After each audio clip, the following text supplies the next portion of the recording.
১২০৩ সালের এক ভয়ঙ্কর রাত। চিতোর দুর্গের আকাশ লাল হয়ে উঠেছিল আগুনে। সেই আগুনে ঝাঁপ দিয়েছিলেন এক রানী আর হাজার হাজার নারী। কিন্তু কেন? কোন ইতিহাস লুকিয়ে আছে সেই আগুনের মধ্যে? চলো জানা যাক চিতোরের রানী পদ্মিনীর সেই ভয়ঙ্কর ইতিহাস। রাজস্থানের মরুভূমির মাঝে মাথা উঁচু করে দাঁড়িয়েছিল চিতোর দুর্গ। এই দুর্গ ছিল রাজপুত বীরত্ব আর সম্মানের প্রতীক। এই দুর্গেরই রাজা ছিলেন মেওয়ারের মহারাজা রতন সিংহ। সিংহল রাজ্যে জন্মেছিলেন এক অপূর্ব সুন্দরী রাজকন্যা পদ্মিনী। তার সৌন্দর্যের গল্প এতটাই বিখ্যাত ছিল যে বহু রাজা তাকে বিয়ে করতে চাইতেন। শেষ পর্যন্ত তার বিয়ে হয় মেওয়ারের রাজা রতন সিংহের সঙ্গে। এরপর তিনি হয়ে ওঠেন চিতোর দুর্গের রানী। চিতোরের রাজসভায় ছিলেন এক সঙ্গীতজ্ঞ রাঘব চেতন। একদিন রাজা রতন সিংহ জেনে যান তার গোপন তন্ত্রবিদ্যার কথা। রাজা তাকে অপমান করে রাজ্য থেকে বের করে দেন। কিন্তু এই অপমানই পরবর্তীকালে হয়ে ওঠে এক ভয়ঙ্কর বিপদের কারণ। অপমানিত রাঘব চেতন পৌঁছে যান দিল্লির দরবারে। সেখানে সে সুলতান আলাউদ্দিন খিলজিকে জানান চিতোর দুর্গে আছেন পৃথিবীর সবচেয়ে সুন্দরী নারী রানী পদ্মিনী।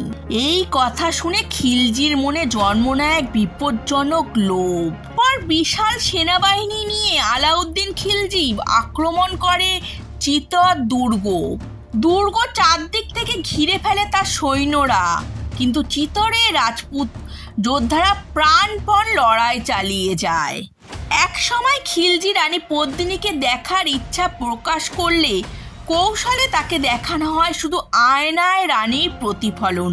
কিন্তু এতেই তার লোভ আরো বেড়ে যায়। চিতোর থেকে বিদায় নেওয়ার সময় আলাউদ্দিন খিলজি বিশ্বাসঘাতকতার মাধ্যমে বন্দি করে ফেলেন রাজা রতন সিংহকে।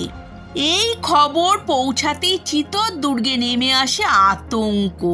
তখন রানী পদ্মিনী তৈরি করেন এক সাহসী পরিকল্পনা। অনেকগুলো পালকির মধ্যে লুকিয়ে পাঠানো হয় রাজপুত যোদ্ধাদের। খিলজির শিবিরে পৌঁছেই তারা হঠাৎ আক্রমণ করেন আর সেই সুযোগে উদ্ধার করে নিয়ে আসেন রাজা রতন সিংহকে। এই অপমান সহ্য করতে পারেননি আলাউদ্দিন খিলজি। সে আবার বিশাল সেনা নিয়ে আক্রমণ শুরু করেন। এবার চিতোর দুর্গের পতন প্রায় নিশ্চিত হয়ে যায়।